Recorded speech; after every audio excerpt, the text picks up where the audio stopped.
총 수익 금액에서 필요 경비를 뺀 소득 금액에 이번에는 가족 4명에 대한 인적공제 600만 원을 소득공제로 빼주고요. 이렇게 계산된 과세표준을 임대하고 있는데요. 임대주택 세 채의 경우 각각 보증금 7억, 5억, 3억으로 전세를 주고 있습니다. 별도의 월세 수입은 없는 상태고 주택 세 채 모두 임대주택으로 등록하지는 않은 수익 금액에서 필요경비, 기본공제를 뺀 과세표준 금액 556만 원에서 분리과세 기준세율인 14%를 곱하면 산출세액 77만 8,400원이 나오고요. 안녕하세요. 미니파이어의 1인 기업입니다. 금년인 2020년부터 주택임대소득의 전면과세가 시작됐는데요.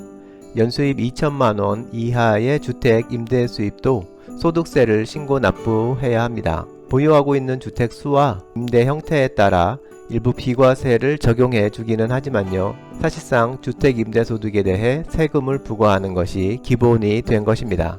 주택임대소득세에는 종합과세 방식과 분리과세 방식 두 가지 신고 방법이 있는데요.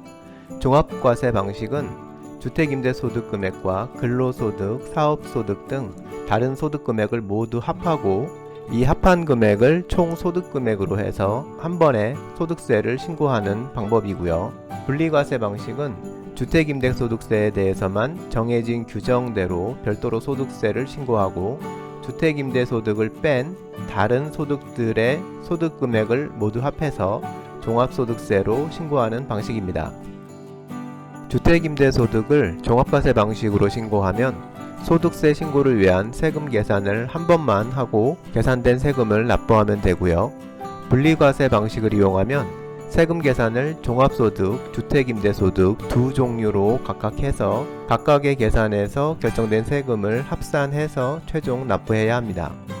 주택임대소득 말고 다른 소득이 없는 경우라면 분리과세도 세금 계산을 한 번만 하면 됩니다. 주택임대 수입 금액이 연간 2천만 원을 초과하면 종합과세 방식으로만 세금을 신고해야 하고요. 2천만 원 이하이면 종합과세와 분리과세 중에서 본인이 선택해서 신고할 수 있습니다. 일단 신고를 완료한 후에도 신고 내용을 수정할 수 있는데요. 금년에 신고한 내용을 신고 방식을 변경해서 다시 하고 싶으면 5년 이내에 경정 청구를 통해서 변경할 수 있으니까요. 주택임대소득세를 어떤 경우에 종합과세로 신고하는 게 유리한지 또 어떤 경우에는 분리과세로 신고하는 게 유리한지에 대해서 잘 알아두면 좋을 것 같습니다. 오늘 영상에서는 주택임대소득세 계산 방법을 알아볼 건데요. 종합과세 계산 방법과 분리과세 계산 방법을 모두 확인해 보고요.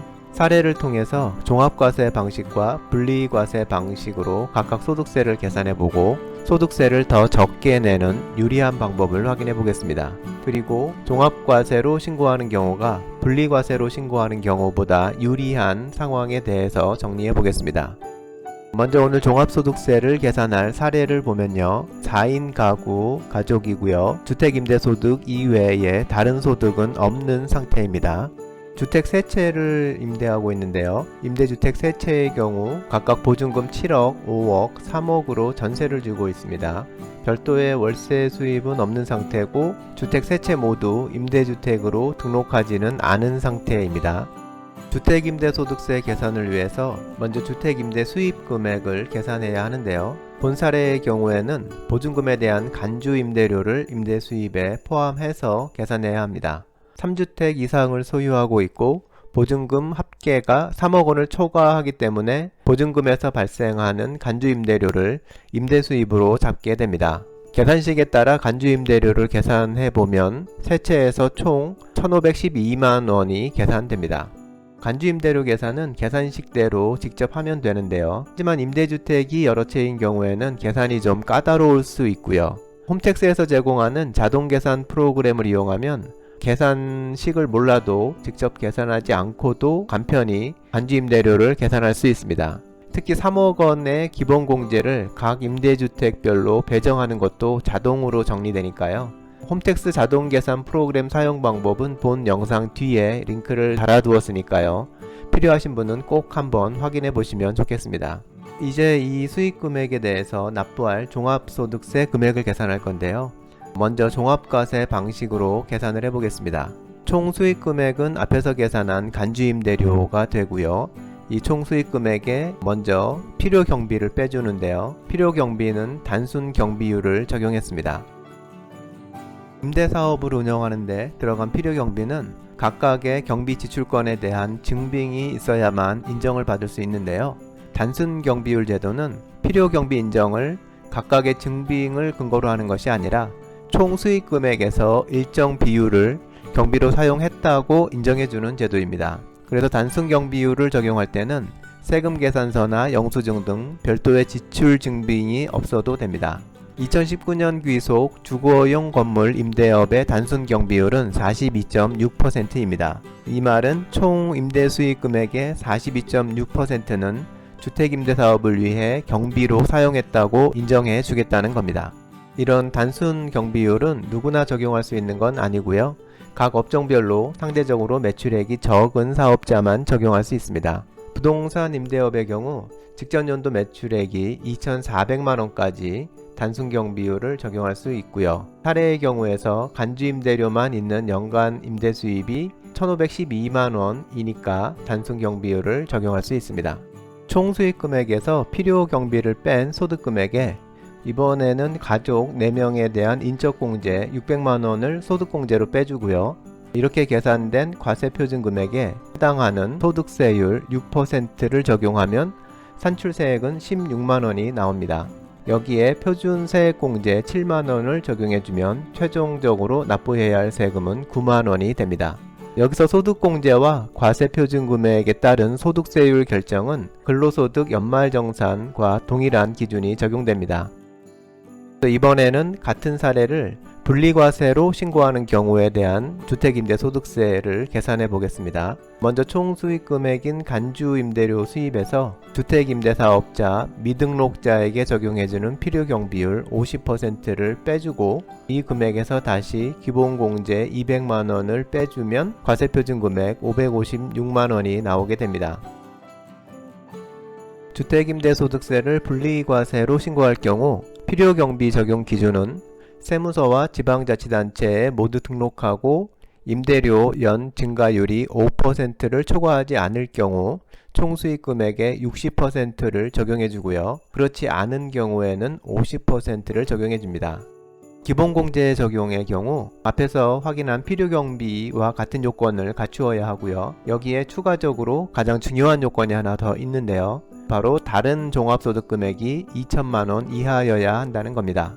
이 기준들에 따라서 등록임대사업자의 경우 400만원, 미등록임대사업자의 경우 200만원을 기본 공제해 줍니다. 다른 종합소득금액이 2천만원 이상이면 등록, 미등록 모두 기본 공제는 받을 수 없습니다.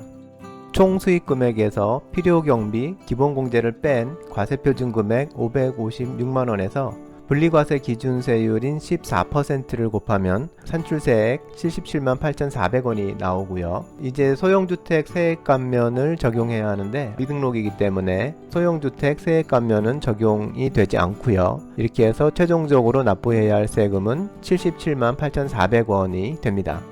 소형주택 세액감면은 세무서와 지방자치단체에 모두 등록하고요. 임대료 연증가율이 5% 이하여야 하고 임대하는 주택이 국민주택 규모의 주택이면서 임대 개시일 기준 기준시가가 6억 원 이하여야 하고요. 그리고 4년이나 8년 이상 임대할 경우 세액감면을 받을 수 있습니다. 이 요건을 모두 충족하면 4년의 경우 세액감면 30%, 8년의 경우 세액감면 75%를 받을 수 있게 됩니다.